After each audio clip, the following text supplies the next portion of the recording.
Friends இந்த green peas gravy பாருங்களா, பார்க்கவே எவ்வளோ ஒரு சூப்பராக இருக்குது. டேஸ்ட்டும் அந்த அளவுக்கு நல்லா சூப்பராக இருக்கும். இது கூட நீங்கள் பூரி பரோட்டா இதுக்குள்ள வச்சு சாப்பிடும்போது இதோட டேஸ்ட் அந்த அளவுக்கு சூப்பராக இருக்கும். நீங்கள் கிரீன் பீஸ் வச்சு கிரேவி தான் செய்ய போகிறோம். எப்படி செய்யலாம்னு பார்க்கலாமா? Hi friends, welcome to Kerala சமையல். கேரளா சமையலில் கிரீன் பீஸ் கிரேவி தான் பண்ண போகிறோம். வாங்க எப்படி செய்யலாம்னு பார்க்கலாம். கிரீன் பீஸ் கிரேவி பண்ணுறதுக்கு இப்போ ஒரு பவுல் வச்சுக்கோங்க. 250 கிராம் கப்பில் 1.5 கப்பு கிரீன் பீஸ் எடுத்துருக்கேன். இவ்வளோ சேர்த்து கொடுத்துக்கோங்க.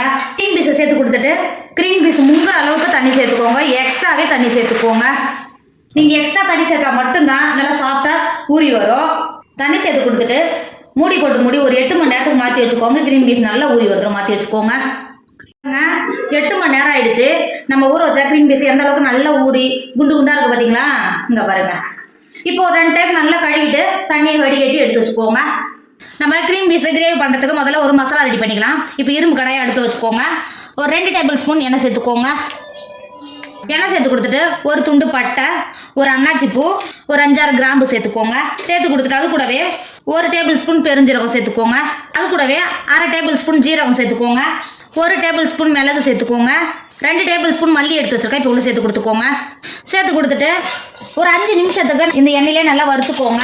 இப்போ பாருங்கள், ஒரு 5 நிமிஷம் நம்ம சேர்த்த ஸ்பைசஸ் எல்லாம் நல்லா வறுந்து வாசனை வர ஆரம்பிச்சிருச்சு. இப்போ இந்த ஸ்டேஜில் ஒரு மூடி தேங்காவை நல்லா பூ போல் நல்லா துருவி எடுத்து வச்சுருக்கேன். இப்போ உள்ளே சேர்த்துக்கோங்க. சேர்த்து கொடுத்துட்டு அது கூடவே காஷ்மீர் மிளகாத்தூள் 2 டேபிள் ஸ்பூன் சேர்த்துக்கோங்க. காஷ்மீர் மிளகா சேர்த்து கொடுத்துட்டு தேங்காவும் நம்ம சேர்த்த மிளகாத்தூளும் சேர்த்து பச்சை வடை போகிற வரைக்கும் ஒரு 10 நிமிஷத்துக்கு வறுத்துக்கோங்க. நமக்கு மசாலா பச்சை வடை போய் நல்லா வருந்து வாசனை வரும்போது நல்ல ஒரு வாசனை வரும். வறுத்துக்கோங்க. இப்போ பாருங்கள், ஒரு 10 நிமிஷம் ஆகிடுச்சு. நம்ம சேர்த்தா மசாலாவோட பச்சை வடை போய் நல்லா கலர் மாதிரி எந்த அளவுக்கு நல்லா வருந்து வந்திருக்கு பார்த்தீங்களா? இப்போ இறக்கிட்டு ஒரு 10 நிமிஷத்துக்கு ஆற வச்சு மிக்சியில் ஒரு 1/4 கப்பு தண்ணி சேர்த்து நல்லா பேஸ்ட் பார்த்து கரைச்சி மாற்றி வச்சுக்கோங்க. கிரேவி பண்ணுறதுக்கு இப்போ ஒரு பாத்திரம் வச்சுக்கோங்க. 2 டேபிள் ஸ்பூன் தான் சேர்த்து கொடுத்துக்கோங்க. எண்ணெய் சேர்த்து எண்ணெய் நல்லா சூடாகிடுச்சு. ஒரு துண்டு பட்டை, ஒரு 3 கிராம்பு சேர்த்துக்கோங்க. அது கூடவே 1/2 டேபிள் ஸ்பூன் பெருஞ்சீரகம் சேர்த்துக்கோங்க. இப்போ பாருங்கள், பட்டை கிராம்பு பெருஞ்சீரகம் சேர்த்து நல்லா பொரிஞ்சு வந்துருச்சு. 2 கொத்து கருவேப்பிலையை நான் உருவிட்டு எடுத்து வச்சுருக்கேன். உள்ள சேர்த்துக்கோங்க. அது கூடவே மீடியம் சைஸ் 3 வெங்காயத்தை நீல வாக்கில் கட் பண்ணி வச்சுருக்கேன். இப்போ உள்ள சேர்த்து கொடுத்துக்கோங்க. வெங்காயத்தை சேர்த்து கொடுத்துட்டு வெங்காயம் வதங்கிறதுக்கு 1 டேபிள் ஸ்பூன் உப்பு சேர்த்துக்கோங்க. உப்பு சேர்த்து கொடுத்துட்டு வெங்காயத்தை ஒரு 10 நிமிஷத்துக்கு நல்லா வதக்கிக்கோங்க.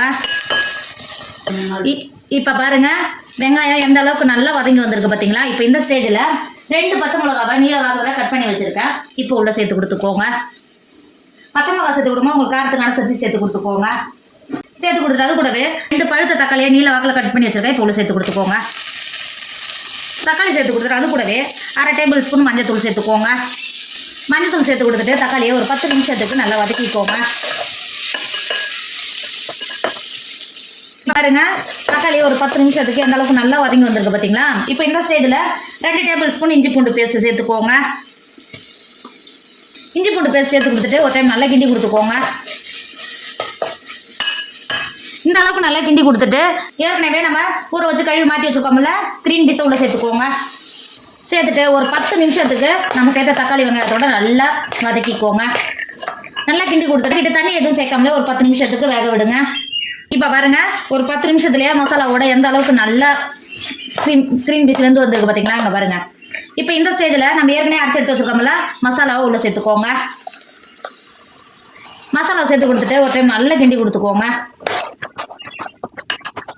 இந்த அளவுக்கு நல்லா கிண்டி கொடுத்துட்டு உங்களுக்கு எந்த அளவுக்கு கிரேவிக்கு தண்ணி தேவையோ சேர்த்து கொடுத்துக்கோங்க. நீங்கள் தண்ணி சேர்க்கும் போது எக்ஸ்ட்ராவே தண்ணி சேர்த்து கொடுத்துக்கோங்க. நம்ம அடுப்பில் தான் பண்ணுறோம், பாத்திரத்தில் தான் பண்ணுறோம், குக்கரில் பண்ணலாம். அதனால் தண்ணி கொஞ்சம் எக்ஸ்ட்ரா வச்சா மட்டும்தான் கிரீன் பீஸ் நல்லா வெந்து வரும். தண்ணி சேர்த்து கொடுத்துட்டு 2 டேபிள் ஸ்பூன் உப்பு சேர்த்துக்கோங்க. உங்கள் டேஸ்ட்டுக்கு அனுசரித்து உப்பு சேர்த்துக்கோங்க. உப்பு சேர்த்து கொடுத்துட்டு ஒரு டைம் நல்லா கிண்டி கொடுத்துக்கோங்க. நல்லா இந்த அளவுக்கு நல்லா கிண்டி கொடுத்துட்டு மூடி கிரீன் பீஸ் நல்லா சாஃப்டாக வேகிற வரைக்கும் வேக விடுங்க. நீங்கள் குக்கரில் வைக்கிற மாதிரியா இருந்தால் 3 விசில் வச்சிங்கன்னா கரெக்டாக வெந்து வந்துடும். நம்ம அடுப்பில் வேகிறதுனால கொஞ்சம் நேரம் எடுக்கும். இப்போ வேக விடுங்க. பாருங்க, நம்ம கிரீன் பீஸு கிரேவி எந்த அளவுக்கு நல்லா கிரீன் பீஸ் வெந்து எந்த அளவுக்கு நல்லா கிரேவி பார்த்து இருக்குது பார்த்தீங்களா? அங்கே பாருங்கள், இருக்கும் போதே இது நல்லா கம்ம வாசனை அந்த அளவுக்கு சூப்பராக இருக்கும். இப்போ நல்லா கிண்டி கொடுத்துக்கோங்க. கிண்டி கொடுத்துட்டு உங்ககிட்ட மல்லித்தழை இருந்தால் இந்த ஸ்டேஜில் சேர்த்து கொடுத்துக்கோங்க. சேர்த்து கொடுத்துட்டு கிண்டி வேறு ஒரு பாத்திரத்துக்கு மாற்றிக்கோங்க.